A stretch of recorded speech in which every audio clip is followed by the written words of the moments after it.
I'm always amazed, and I always look at how they handle their lunch. It's I won't necessarily speak into it, but I've seen guys run to gas stations and get, a hot dog off of the little roller thingy.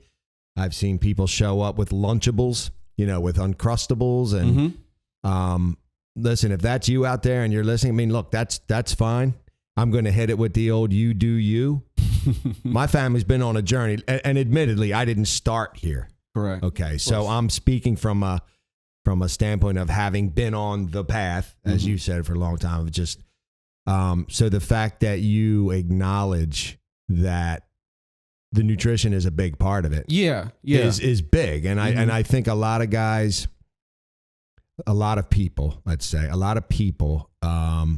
and just for the audience, when I say guys, I don't mean men necessarily. Guys is that general term. I know we have a lot of females in the industry, and definitely blessed by that. I love that. That's great. We're a supporter. So just for clarity, I say guys a lot, and I mean all of you out there. Okay. So that to be clear.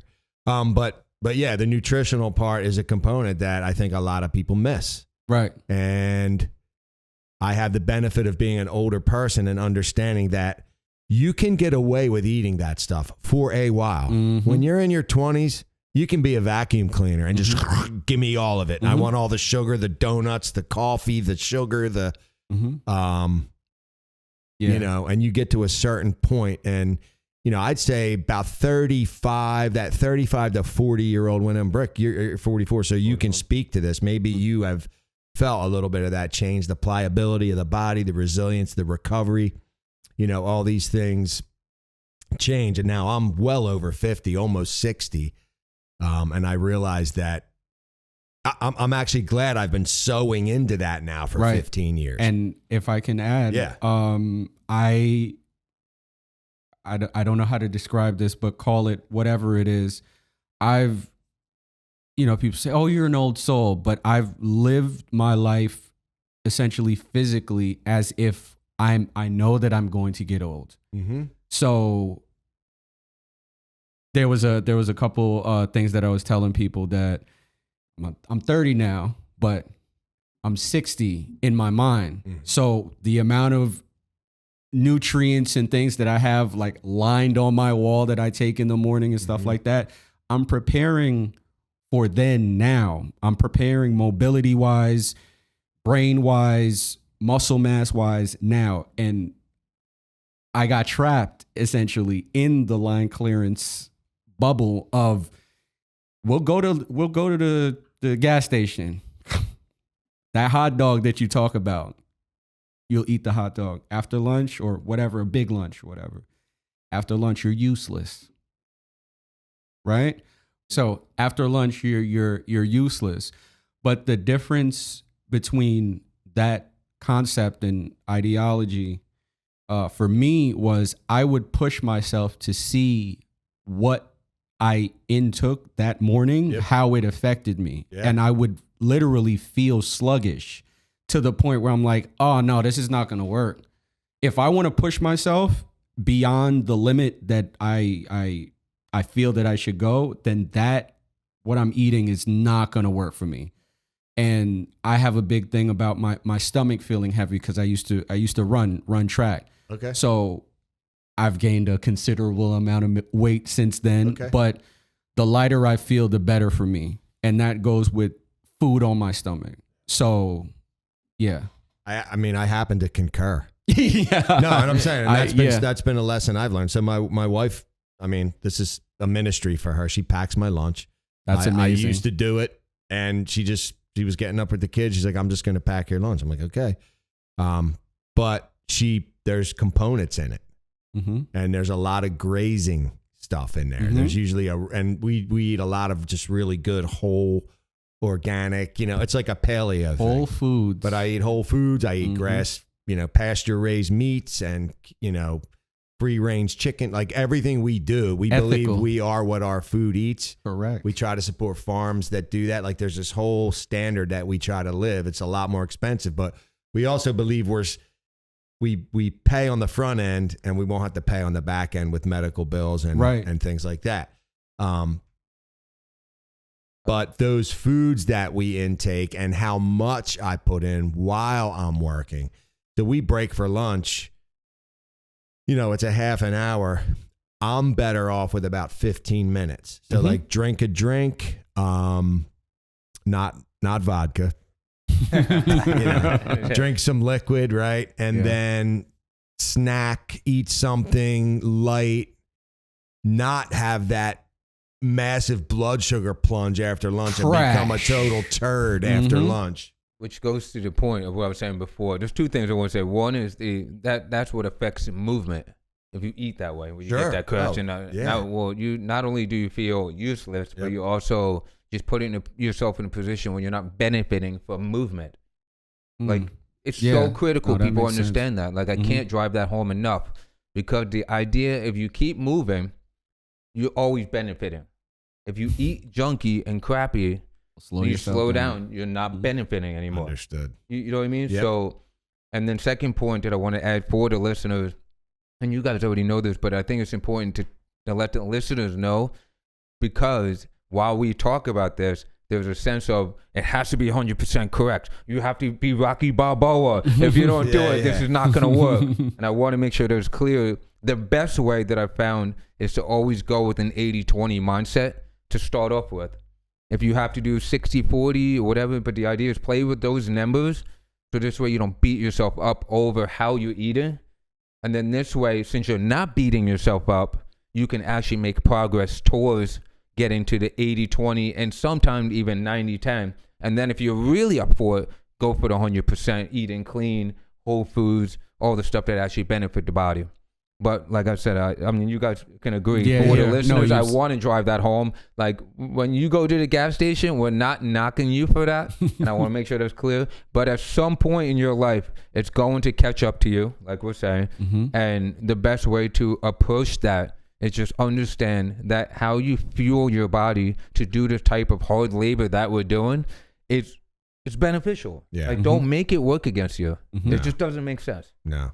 And it's interesting. A couple things. One is I want to make sure that, there's if there are going to be points of discussion on this podcast, and it's going to bring a little bit of, and I'm not saying we're spouting truth here, like we're somehow purveyors of truth. That's not really it. It's an experimentation of life. We're living life. We're curious. I love what you said about like you made notes of how you felt. You eat certain things. You're like, you know what? No, that's not going to work. Right. But if you're feeling here's the thing. When someone speaks truth into my life and initially I'm uncomfortable, I have to say to myself, and I wanted to actually give you kudos for this, Desmond, was that the best question you can ask, even if the person is completely nuts. I had a guy on the road rage on me yesterday. And the first question I asked was it me? Because I can't change that dude, but I can change my approach.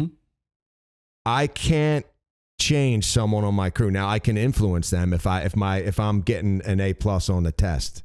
If I'm getting 100%, right? Exactly. My sphere of influence will increase if my behavior is proper. But I can't change them. I can only change me. So that kudos to you for that question. I appreciate that. But on the diet stuff, just I'll kind of put a pin in it right here, and we can go down that rabbit hole. Is what worked for me, and we're on a continuum, right? In other words, we're on a path.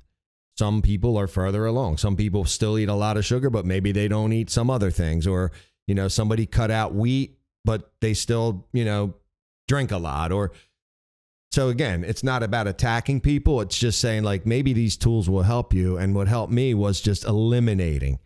So I looked at what's good and I looked at what's bad. And I was like, let me take out something that's bad and let me add something that's good. Okay. So what I did was like early on back in my CrossFit days in my mid 40s, I was in that culture of like paleo. And that has helped a lot in my life because I do dairy. So that's not quote paleo, but I eat paleo. So what I did is the first thing I did was just cut out white sugar. I just was like, no more with the processed sugar, no more with the fructose corn syrup, no more. And so like just one by one began to take a look at what's bad and eliminate that thing and start there. And if I can add, of course. There was a point that I was completely vegan And the level of down the rabbit hole you can go, it's like people have memes about it now. It's like, you won't eat anything because look at the culture of America and look at the convenience of the culture of America. Yep. So you go into the grocery store, and this was me. Unfortunately, I have to say it like this. Yeah. Every single thing that I put on or in my body, I would look up the ingredients of. And guess what they were? Mostly plants, right? Or a derivative of a plant, right? So if I had the time or was disciplined enough to make the time to make the things that I bought from the grocery store, it would benefit me more. But what's happening is that a lot of these things are GMO, lab, whatever, you know, so you have to find the closest thing to the original source as opposed to just going outside and just grabbing a branch and just eating a branch or whatever, you know, a piece of leaf.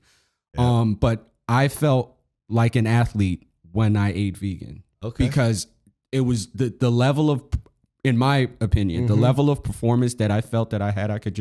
I didn't feel like I was my body. I felt like I was literally just moving through space as a spirit.